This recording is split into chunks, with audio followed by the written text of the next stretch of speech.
बाबा साहेब अम्बेडकर की वकालत की दुनिया में कितनी धाक थी। डॉक्टर अम्बेडकर किसी का पक्ष लेना और उसे ठीक से प्रस्तुत करना आम बोलचाल की भाषा में किसी की वकालत करना कहलाता है। भारतीय संविधान के निर्माता बाबा साहेब डॉक्टर भीमराव अम्बेडकर एक जाने माने वकील भी थे। उन्होंने न केवल अपने मुवक्किलों के लिए वकालत की बल्कि समानता, स्वतंत्रता और बंधुत्व के लोकतांत्रिक मूल्यों की भी वकालत की।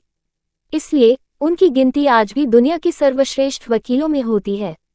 डॉक्टर अम्बेडकर ने एक लक्ष्य को ध्यान में रखकर कानून की पढ़ाई की।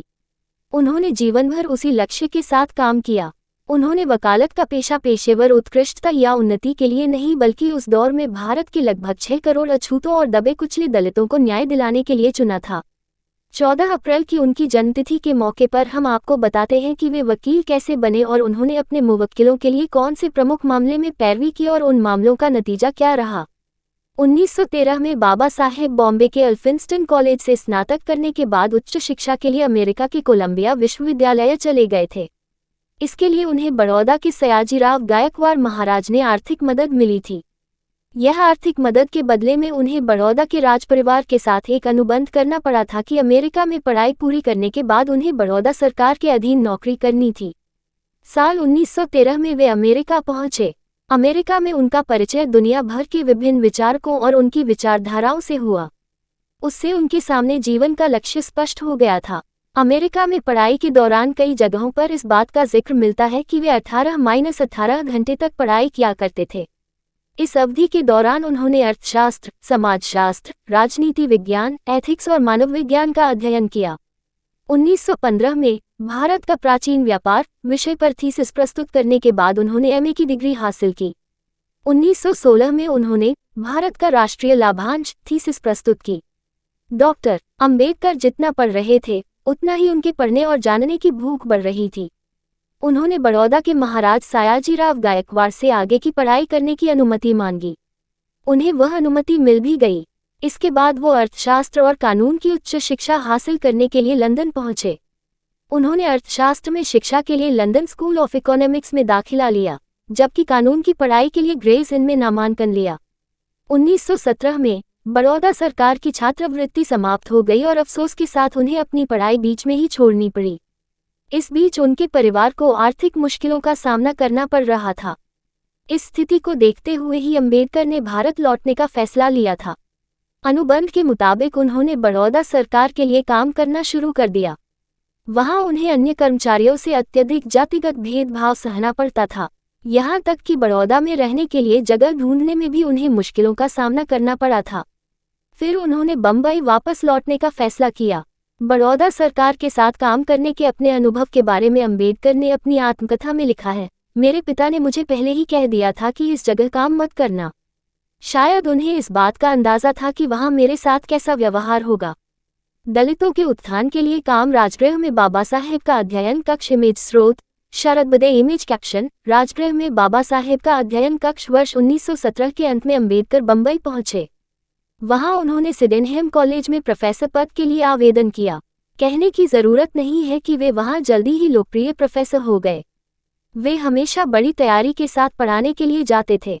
उनकी तैयारी ऐसी होती थी कक्षा से बाहर के छात्र भी उनके लेक्चर सुनने के लिए आते थे। 1919 में उन्होंने अछूत समाज की मुश्किलों को साउथ बरो कमीशन के सामने प्रस्तुत किया। इस मौके पर उनकी प्रतिभा की झलक सबको दिखी थी। 1920 में उन्होंने अछूतों की दुर्दशा को दुनिया के सामने लाने के उद्देश्य से मूकनायक समाचार पत्र की शुरुआत की और आधिकारिक तौर पर एक तरह से अछूतों की वकालत शुरू की। लेकिन चूंकि सिडेनहम कॉलेज की नौकरी सरकारी थी, इसलिए उन पर कई तरह की पाबंदियां भी थीं। इसके चलते ही उन्होंने 1920 में प्रोफेसर पद से त्यागपत्र दे दिया और सीधे दलित मुक्ति के संघर्ष में कूद पड़े। इसी साल यानी 1920 में मानगांव में जाति बहिष्कृत वर्गों का एक सम्मेलन आयोजित किया गया था। इसमें हिंसा भड़क गई थी।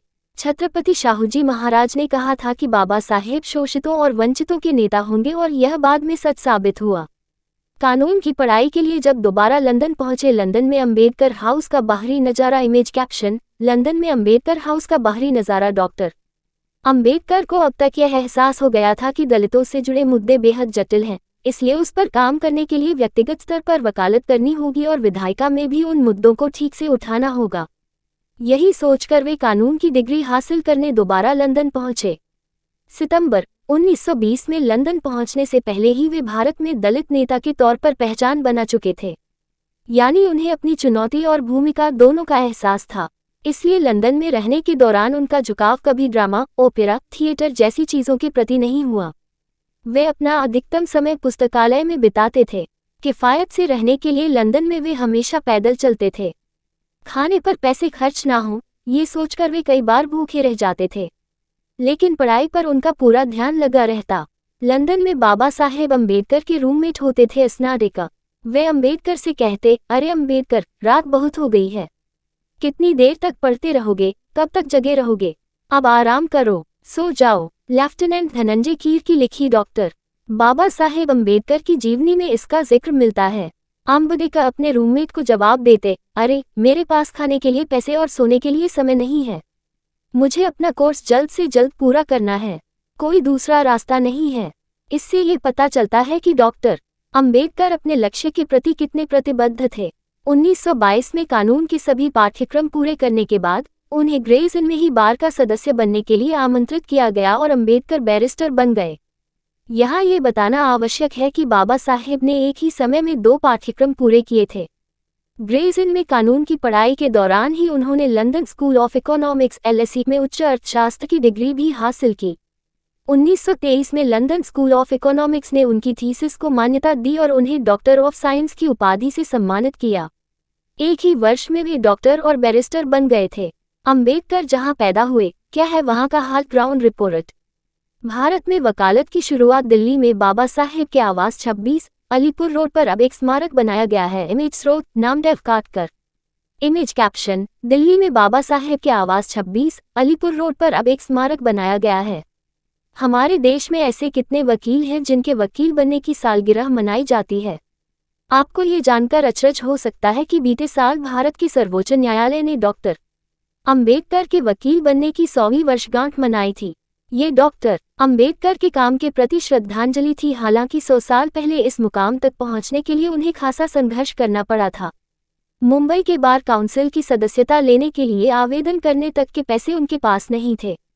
ऐसे में उनके मित्र नवल भथेना ने उन्हें 500 रुपये दिए थे, तब उन्होंने 500 रुपये दिए थे, तब उन्होंने बार काउंसिल की सदस्यता के लिए आवेदन किया था। 4 जुलाई 1923 को उन्हें सदस्यता मिली और 5 जुलाई से उन्होंने वकालत शुरू कर दी।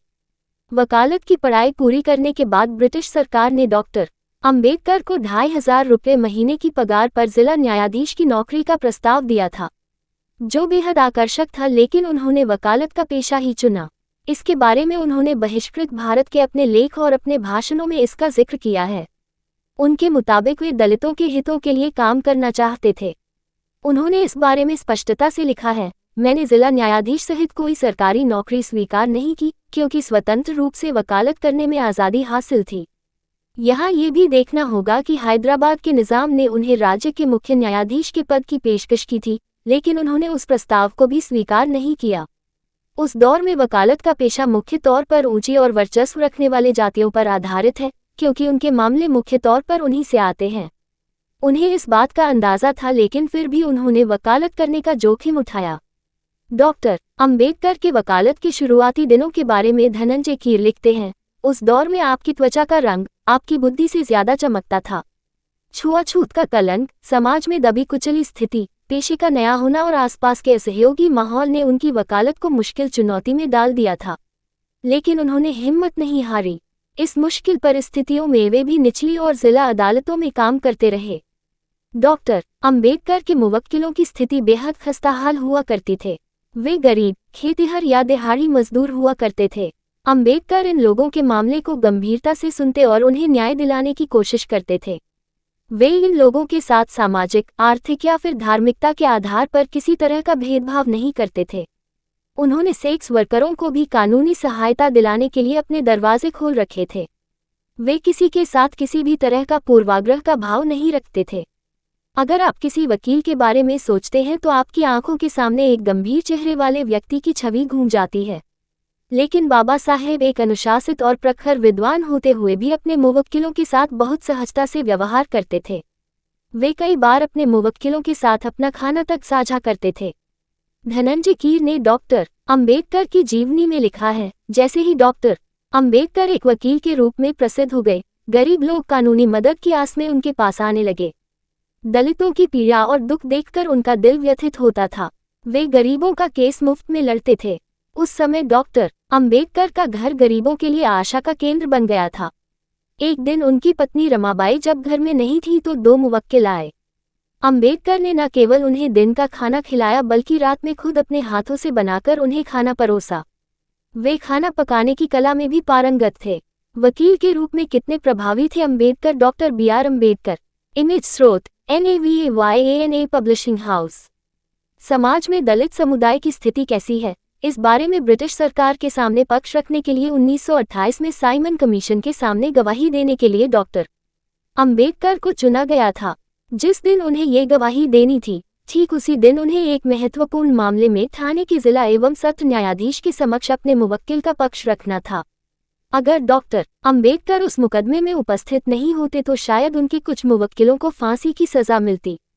इससे गरीब और उपेक्षितों के बीच ये संदेश जाता कि अंबेडकर वक्त पर काम नहीं आए और इसका मलाल उन्हें जीवन भर रहता।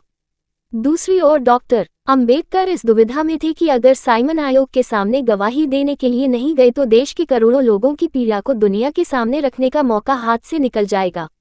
ऐसे में उन्होंने न्यायाधीश से अनुरोध किया कि अभियुक्तों के बचाव को अभियोजन पक्ष के समक्ष प्रस्तुत करने की अनुमति दी जाए।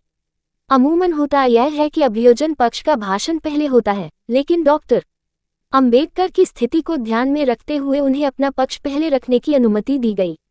डॉक्टर अंबेडकर की जीवनी में धनंजय कीर ने लिखा है, बचाव के लिए दिए गए तर्कों की सटीकता और उनका आत्मविश्वास इतना मजबूत था कि इसमें कोई आश्चर्य की बात नहीं है कि उन मामलों में अधिकांश अभियुक्तों को बरी कर दिया गया था। हालांकि जब न्यायाधीश ये फैसला सुना रहे थे तब doctor Ambedkar Simon doctor Ambedkar की जीवनी में धनंजय कीर ने लिखा है, बचाव के लिए दिए गए तर्कों की सटीकता और उनका आत्मविश्वास इतना मजबूत था कि इसमें कोई आश्चर्य की बात नहीं है कि उन मामलों में अधिकांश अभियुक्तों को बरी कर दिया गया था। हालांकि जब न्यायाधीश ये फैसला सुना रहे थे तब डॉक्टर अंबेडकर साइमन कमीशन के सामने देश के दलितों की स्थिति पर अपना पक्ष रख रहे थे। डॉक्टर अंबेडकर के प्रमुख मुकदमे। Doctor B.R. अम्बेडकर। इमेज स्रोत पॉपुलर प्रकाशन। अब एक नज़र डॉक्टर अंबेडकर के चर्चित मुकदमों पर R.D. कर्वे और समाज स्वास्थ्य पत्रिका का मुकदमा। Doctor R.D. कर्वे उस समय के नामचीन समाज सुधारक थे। वह महिलाओं के स्वास्थ्य और यौन शिक्षा के बारे में जागरूकता पैदा करने की कोशिश कर रहे थे। आज़ादी से पहले भारत में यौन शिक्षा के बारे में बात करना लगभग असंभव था। कई जगहों पर उनकी सार्वजनिक तौर पर आलोचना होती थी। डॉक्टर कर्वे को रूढ़िवादी समाज के गुस्से का सामना करना पड़ रहा था। उन पर एक मुकदमा दर्ज हुआ कि अपनी मासिक पत्रिका समाज स्वास्थ्य के जरिए वे समाज में अश्लीलता फैला रहे हैं। डॉक्टर अंबेडकर ने उनकी तरफ से मामला लड़ना स्वीकार किया। ये 1934 की बात है। अंबेडकर ने इसके जरिए ये संदेश दिया कि कोई समाज सुधारक अपने काम के कारण अकेला है तो वे उसके साथ हैं। समाज स्वास्थ्य पत्रिका में यौन शिक्षा पर लेख प्रकाशित हुआ करते थे। अदालत ने उनसे पूछा कि पत्रिका में दी गई जानकारी अश्लील और तोड़ मरोड़ कर पेश की गई थी, इस पर उनकी क्या राय है। तब डॉक्टर अंबेडकर ने कहा था, अगर कोई यौन समस्याओं के बारे में लिखता है तो उसे अश्लील नहीं माना जाना चाहिए। उन्होंने अपनी दलील देते हुए ये भी कहा था, अगर लोग अपने मन के सवाल पूछते हैं और इसे विकृति मानते हैं तो केवल ज्ञान ही विकृति को दूर कर सकता है, यदि नहीं तो ये कैसे दूर होगा। इसलिए उन सवालों के जवाब डॉक्टर कर्वे को देना चाहिए। हालांकि डॉक्टर अंबेडकर यह मामला हार गए थे, लेकिन कहा जाता है कि उनकी प्रगतिशील सोच और मदद के चलते कर्वे आखिर में ये मामला जीतने में कामयाब हुए थे। देश के दुश्मन का चर्चित मामला। Doctor B.R. अम्बेडकर। इमेज स्रोत धनंजय कीर। देश के दुश्मन केस में बाबा साहेब की भूमिका को समझने से पहले 1926 में सामने आए इस मामले को समझते हैं। दिनकर राव जावलकर और केशव राव जदे गैर ब्राह्मण आंदोलन के प्रमुख कार्यकर्ताओं में से थे। उस समय ब्राह्मण समुदाय के लोग सामाजिक सुधारों का विरोध कर रहे थे। इस प्रबल विरोध के कारण रूढ़िवादियों ने महात्मा फुले की आलोचना भी की थी। महात्मा फुले को क्राइस्ट सेवक भी कहा जाता था। इन बातों के विरोध में दिनकर राव जावलकर ने देश के दुश्मन नामक पुस्तक लिखी और केशवराव जधे ने इसका प्रकाशन किया। इस पुस्तक में लोकमान्य तिलक और विष्णु शास्त्री चिपलूणकर को देश का दुश्मन बताया गया। उन्हें और भी कई विशेषण दिए गए। जिससे तिलक के समर्थक नाराज हो गए और उन लोगों ने अदालत का दरवाजा खटखटाया। मुकदमा पुणे में चला और निचली अदालत ने जदे जावलकर को सजा सुनाई। जावलकर को 1 साल की सजा सुनाई गई, जबकि जदे को 6 महीने जेल की सजा सुनाई गई। इस सजा को चुनौती दी गई और अंबेडकर इस मामले में वकील बने। जब डॉक्टर अंबेडकर से संपर्क किया गया तो उन्होंने कहा कि वे देश के दुश्मन पुस्तक पढ़ चुके हैं। इस मामले को पुणे सेशन कोर्ट में जज लॉरेंस की अदालत में सुना गया। अंबेडकर ने एक पुराने मानहानि केस का हवाला देकर यह केस लड़ा। उन्होंने जज फ्लेमिंग के आदेश का उल्लेख करते हुए कहा कि वहां भी मामला समान था, क्योंकि शिकायत दर्ज करने वाला व्यक्ति मानहानि का दावा करने वाले शख्स का दूर का रिश्तेदार है, इसलिए इस मामले में भी सजा नहीं हो सकती है, क्योंकि ये शिकायत ही दर्ज नहीं हो सकती थी।